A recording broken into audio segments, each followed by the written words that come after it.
Praise the Lord. പ്രിയപ്പെട്ടവരെ, ജീവിതത്തിൽ പലപ്പോഴും പല കാരണങ്ങളാൽ ഹൃദയത്തിൽ മുറിവേറ്റിട്ടുള്ളവരാകാം നാം. പലപ്പോഴും നിസ്സഹായരായി നിൽക്കേണ്ടി വരാറുണ്ട്.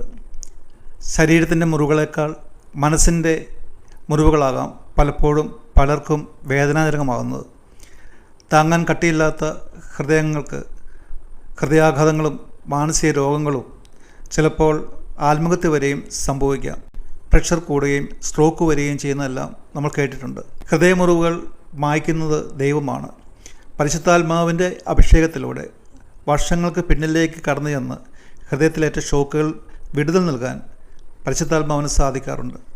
പ്രശസ്ത വചനപ്രഘോഷകനായ ബില്ലി ഗ്രഹാം എഴുതി, മനഃശാസ്ത്രജ്ഞർ പോലും ഹൃദയം സൃഷ്ടിച്ച ദൈവത്തെ മാറ്റി നിർത്തി തൻ്റെ ജോലി തുടരാൻ ശ്രമിച്ചാൽ കാലക്രമേണ അവർ തന്നെ മനോരോഗികളാകുകയും പരസ്പരം ചികിത്സിക്കേണ്ടി വരികയും ചെയ്യാമെന്ന്. മനസ്സിന് രോഗമുള്ള ഒരാൾക്ക് താനൊരു മാനസരോഗിയാണെന്ന് സ്വയമേവ തിരിച്ചറിയണമെന്നില്ല. തൻ്റെ ഭവനത്തിലോ ബന്ധുഭവനത്തിലോ അവർ പലതരം പ്രശ്നങ്ങൾ സൃഷ്ടിക്കാം. പുലഭ്യം വിളിച്ചു പറയുകയോ അക്രമം കാണിക്കുകയോ ചെയ്യും. ആരോഗ്യമുള്ള ഹൃദയത്തിനുടമയാണ് നാമെങ്കിൽ അവിടെ ഹൃദയത്തിൻ്റെ അവസ്ഥ മനസ്സിലാക്കി സംയമനം പാലിക്കുകയാണ് വേണ്ടത്. ഒരു മനോരോഗ ഡോക്ടറോടോ അവരെ ചികിത്സിക്കുന്ന നേഴ്സിനോടോ രോഗിയിൽ നിന്ന് അക്രമം ഉണ്ടാകുകയോ അവരെ മർദ്ദിക്കാൻ ശ്രമിക്കുകയോ ഒരുപക്ഷെ പുലഭ്യം പറയുകയോ വിസർജനം വാരിയെറിയുകയോ ഒക്കെ ചെയ്യുന്ന അവസ്ഥകൾ ഉണ്ടാകാറുണ്ട് എന്ന് നമുക്കറിയാം. എന്നാൽ ഡോക്ടർമാർ ഒരിക്കലും തിരിഞ്ഞ് അവരോട് അതുപോലെ പെരുമാറുന്നില്ല. അവരോട് കരുണയോടെ മാത്രം അവർ പെരുമാറുന്നു. എന്താണ് ഇത്രമാത്രം വൃത്തികേടുകൾ അയാൾ കാണിച്ചിട്ടും ഡോക്ടർ തിരിച്ചൊന്നും ചെയ്യാത്തത്? നിങ്ങൾക്ക് അയാളെ ഭയമാണോ എന്ന് സാമാന്യ ബോധമുള്ള ഒരു മനുഷ്യൻ ഒരിക്കലും ഒരു ഡോക്ടറോടോ ഒരു നേഴ്സിനോടോ ചോദിക്കില്ല.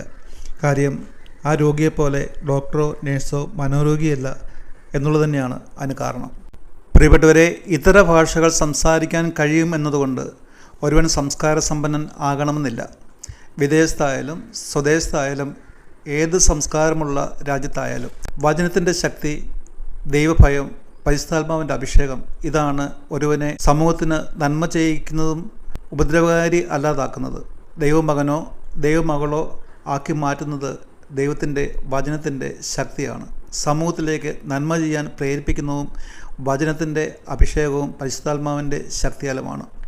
അലഞ്ഞു തിരിഞ്ഞ് പല ഭാഷകൾ സ്വന്തമാക്കിയ എത്രയോ പേർ ചില സമയങ്ങളിൽ വൈകൃത രൂപങ്ങളായി മാറുകയും സമൂഹത്തിൽ ദുർഗന്ധം പരത്തുന്നവരായി തീരുകയും ചെയ്യുന്നുവെന്ന് നമ്മൾ കണ്ടിട്ടുള്ളതാണ്.